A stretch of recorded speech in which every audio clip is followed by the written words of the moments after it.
Sumqayıt şəhərində müqəddəs Ramazan ayı münasibəti ilə iftar süfrəsi təşkil edilib. Tədbirdə Sumqayıt şəhər icra hakimiyyətinin başçısı Zakir Fərəcov, millət vəkilləri, şəhid ailələrinin üzvləri, qazilər, hüquq mühafizə orqanlarının rəhbərləri, din xadimləri, şəhər ictimaiyyətinin nümayəndələri iştirak ediblər. Tədbirdə çıxış edənlər Müzəffər Ali Başkomandan, Azərbaycan Respublikasının prezidenti İlham Əliyevin rəhbərliyi ilə 44 günlük vətən müharibəsində qazanılmış tarixi qələbədən, bu zəfərin əldə edilməsində şəhidlərimizin və qazilərimizin göstərdiyi misilsiz qəhrəmanlıq və fədakarlıqlardan bəhs ediblər. Qeyd olunub ki, Prezident İlham Əliyev və 1-ci vitse-prezident Mehriban xanım Əliyeva tərəfindən şəhid ailələrinə və müharibə iştirakçılarına göstərilən diqqət və qayğı dövlət siyasətinin prioritet istiqamətlərindən biridir. Bu istiqamətdə həyata keçirilən sosial proqramlar, mənzil təminatı, sosial müdafiə və digər dəstək tədbirləri şəhid ailələri və qazilər tərəfindən yüksək qiymətləndirilir. Tədbirdə ölkəmizdə həyata keçirilən uğurlu dövlət din siyasətindən,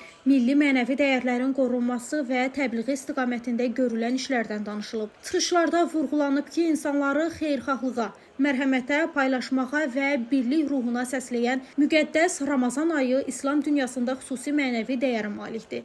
Qeyd olunub ki, insanları xeyirxahlığa, həmrəyliyə və qarşılıqlı dəstəyə səsləyən müqəddəs Ramazan ayı dünya müsəlmanları üçün ən dəyərli və müqəddəs aylardan biridir.